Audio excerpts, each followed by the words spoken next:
Hello everybody. Tracy Brown here, and you are going to make dinner with me while I answer your mindset questions around your business, your counseling skills, all that good stuff. So if you have questions, I am here for you now. So I'm going to wait a few minutes and let some people hop on. Ooh, that light is not good. So I'm going to be making noise, doing stuff. Hello, we've got somebody here if you want to say hi. You don't have a picture with your on. So this is not necessarily a teaching. This is me just hopping on for mindset questions, and I'm going to be making dinner as we talk. So let's see who else. Got a couple of people on live, and this is your opportunity to talk about and ask me questions about. Hi, Tracy. You're going to watch me make dinner tonight, so I'm going to answer any questions you all have around mindset, around business, around your counseling skills, around, hey Megan, again, you all are going to get to watch me make dinner as we do this live. So this is a free, basically, mini supervision session. This is a free mini kind of mindset, business mindset. I'm just going to light off. It's kind of bright. Okay, that's better, kind of. Yeah. Anyway, too low. Anyway, this time is going to be for you all to ask me questions, and I'll answer any questions you have for the next 20, 30 minutes, depending on how many people show up here. So I'm going to set this phone. I need to bring my stand. That's what I'll do. Let's get my stand, guys. So we're going to get my stand so I can make dinner and talk to you all. So again, as more people are hopping on, check in and say hi. So I don't know Megan very well yet, or even Tracy that well yet. So tell me more about what y'all are doing. Like new dietitians, seasoned dietitians, where are you in your counseling skills, training and practice? You might not know me super well, so I guess I'll talk about me for a second, is that my name is Tracy Brown. I'm a somatic nutrition therapist and a tuned eating specialist. So I teach attuned eating. As you probably know, you got a view of my kitchen, my pantry here. And I guess one of my subspecialties is everything related to trauma. So the physiology and of trauma and how that impacts hunger and fullness and people's ability to be present with their eating, as well as take risk, be able to reach for what they need. I recovered from anorexia and binging disorder about 20 years ago, and exercise compulsion. And what else can I tell you about me? I'm a mom, I'm a wife, and I've been in private practice for 14 years.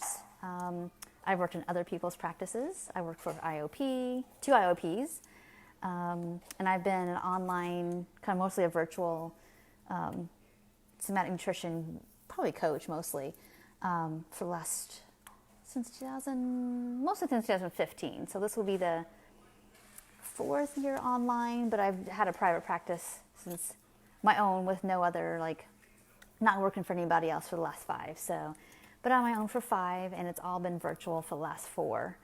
So yeah, that's what I've been up to. So I've worked in, and this is time for you to ask questions about like any kind of business thing, because I've worked for therapists, I've worked for other nutrition therapists, and they both run their businesses totally different. So I've learned so much about like how to run business, how to market. I worked with 2 different IOPs, one that was, and they did things totally differently as well. So whatever you have questions about, whether it's a tuned eating process and how to teach things. I decided to do this live yesterday because somebody asked me a question about feeling like an imposter. Like, okay, I've been on this journey for a while myself, and I've finished my certification, let's say, whether you're a new dietitian or intuitive eating, took the intuitive eating certification. My background is that I didn't take that certification. It wasn't around, 14 years ago. And I have just done more. I mean, I've done a PhD worth of supervision, definitely to get to this level. So all my things have been working with people who have been doing this. You're welcome, Megan. I was thinking, I know you're new in the group, so like, and you don't know me that well, but that's who I am, and that's what I do. So if you have questions about that, my specialties are also around like decoding. I feel fat. I'm really into the body image stuff and how to get deeper into like what the body and what people's food is saying about what feels like too much or not enough, within themselves, in the world. Whoops, I hit the button here. Okay, so Megan, you're a new dietitian. You're interested in Ed and Haze. That's awesome. I didn't learn about. I was doing Haze before I learned it was a thing. I learned it was a thing in 2004, and I did my end of my year internship, like big consultation. Like I had to do like a 3-hour talk, and I had to have guest speakers, yada yada. And I talked about Haze, and people were like, "What are you talking about? That's not a thing." But it was. There was a little research, but not much. Anyway, at this point, I'm sure that's starting to feel major imposter syndrome. That's what this video is for. What did you do in the first few years of your career? Okay, great question. So I actually knew that I needed training right off the bat. So I didn't mess around. I sought out a very experienced dietitian. She had like 30 years in the field, and basically just worked for her. And I worked off supervision hours. So I did about 2 hours plus week supervision with her, and that came out of the fee of what I was making. And so it took me 4 years to pay that off, like 2 years of supervision, but it was worth every dime because I got real good real quick. So I do work with dietitians, and I don't always, that arrangement is possible if somebody's looking for that situation. But really the best way to go about it is, and everybody's different. There's not a best way. There is some people are like, I know what I want to do. I want to do that work. And like I said, I coach a lot of dietitians right now. And what we work on is getting, your counseling skills up to like this confidence enough level to where people come in the door, you can help them. And then work on the basis of business. And most people make the mistakes of, sorry if I'm making noise, I'm making spaghetti. So open the hamburger thing here. Most people start off trying to make a really pretty website and get business cards and do all that stuff. I'm like, nope. We've got to get in your area, get the low-hanging fruit of working with therapists in your area so you can get some clients, make some money, and continue to pay for training and pay yourself. That's what we need to do first off. So I just want to share that with you. And that's what I'm always encouraging dietitians. Now, some people will say, I don't want to have a local practice. I mean, you don't have to full-time, but if you need to make some money and support yourself quickly, that's the fastest way to do it. Other options at the beginning of your career. So the first few years of my career, I worked for somebody else and just took as many clients as I possibly could. I was working, and her practice couldn't fully support me the first year. So I had, I think I always had another consulting gig, and I worked for another therapist as well in her practice. So it took a while before one practice could fully support 2 dietitians, because we didn't live in a huge town, but a big enough town to support at least 2.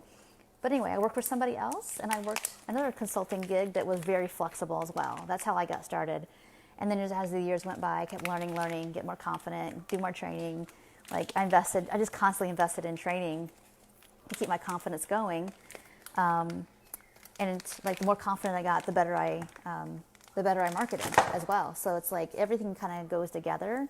But definitely don't make the mistake, Megan, of like trying to if you're going to go all in private practice right now, don't worry about a big fancy website, really awesome business cards. I mean, just Vistaprint, get some business cards. But really it's important to start talking to people. Let people know what you're interested in.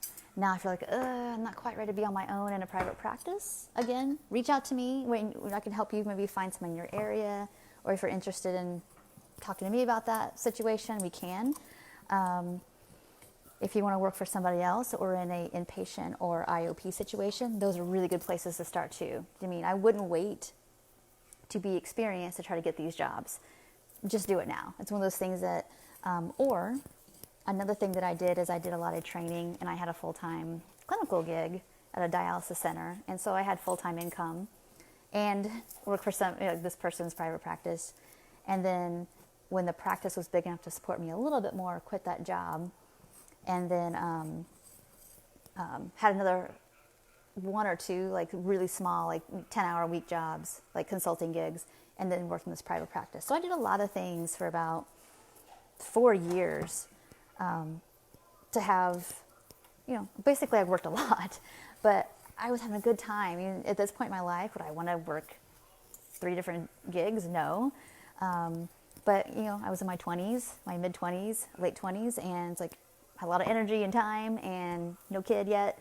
So, it was a good time just to kind of learn and grow and, work as much as I needed to support myself. And, at the time, actually, my husband was in law school, so I was the one working. And so that's why I worked as much as I did as well. So sometimes we don't have the luxury of somebody else kind of leaning on. But it was fine. It's one of those things that grew my capacity. Let's just put it that way. So Megan, let's see who else we got here. We got Megan still here, it looks like. Tracy, do you have any questions? So the imposter syndrome, I just want to say that no matter what level you're at, there are going to be things that you don't know. So when you're a new dietitian and new to, let's say, eating disorders and health every size, of course you don't know everything. And nobody expects you to. But remember, if you're working with clients, you do need to be able to have a certain level of skill and expertise, but you still don't know how to know everything. If you saw on the post I did yesterday, it's like, I wasn't a trauma somatic nutrition therapist, 14 years ago. I was a dietitian learning how to be a nutrition therapist. And that's okay. We've got to start somewhere. We've got to learn. I think it's one of those things that, depending on who you are trying to work with, like in the market too, you need to be able to work with people you can help, that you have a solution for. And that's what you got to stay focused on. And know that you probably do know more than they do starting off. But that's where you got to continue to just keep pushing yourself and growing. So I hope that answered your question, Megan. And I have time to keep talking to you. If you're the only one that's you want to get some more free coaching, stay around and ask me more questions. I'm just around in Hamburger right now. And I forgot to thaw it out, so I have to cook it from frozen. So come along with me as I'm going to get some salt and some pepper and some garlic and all the good stuff. So tell me, Megan, if you're still watching and you want to keep participating, if you want to tell me where you live, I'd be happy to share more about what I know maybe about that area, if possible. Like I said, you're getting free mindset coaching and whatever kind of questions you have today. So this is what I'm doing this video for. Everybody who wanted to show up to ask questions. It's not me going to do any specific teaching like I typically do. But I felt really pulled and called to say, hey, what do you all need? So, okay, cool. We're looking at multiple trainings, and I wasn't sure what was the best route to take. You mentioned you apply for ed jobs. Yeah, definitely. It just depends on the facility. I mean, with less experience, there's less pay, but that's okay. But I do highly recommend. I guess I worry about training someone. Yeah, of course we do. I mean, if you didn't care, you wouldn't have that thought. If you were like, oh, I know everything and blah, blah, blah, you wouldn't have that worry. But you're a sweet, kind person who cares a lot. So just even with your questions, I can tell. So, yeah. So I can just share with you a little bit about my training. So I offer just one session to session. Oh, you're in Michigan. Okay. Okay, got it. Ooh, I need to talk to you about that. You need a private message me sometime about the Michigan thing, because I got some things to talk to you about with Michigan that might be helpful to you. So the thing about not triggering people is that you need training to not do that. And it doesn't mean that you'll not ever do it. We are all going at some point, talk too fast, assume things, give advice when we shouldn't, all that. But that's what training is for. So something that I learned, and this is what I teach dietitians now, is that learning how to unpack is really important. So what I teach I have a 12-week course that I teach. You can do a self-study, or it could be one-on-one with me, which I kind of recommend if you're starting out, is that we learn how to, from the very beginning, from the first phone call that you get until get them in the first session, you're already creating expectancy. They know what to expect. And you give them some hope, and it's not going to be so scary right off the bat. So, what else can I say about that? And we learn how to do the first couple sessions with building some kind of like, oh, this is going to be different than most dietitians I work with. We're going to like not only work with the head stuff, the cognitive of like how to work with our fears about food rules, weight gain, but we're going to unpack what all that means and what's it attached to. And then we also kind of work on decoding like those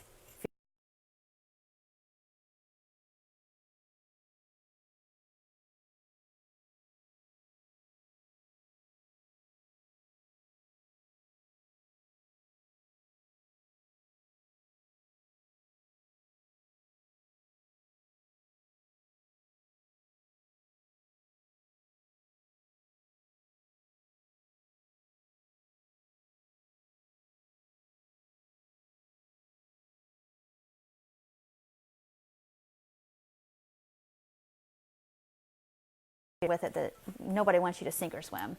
I mean, I worked at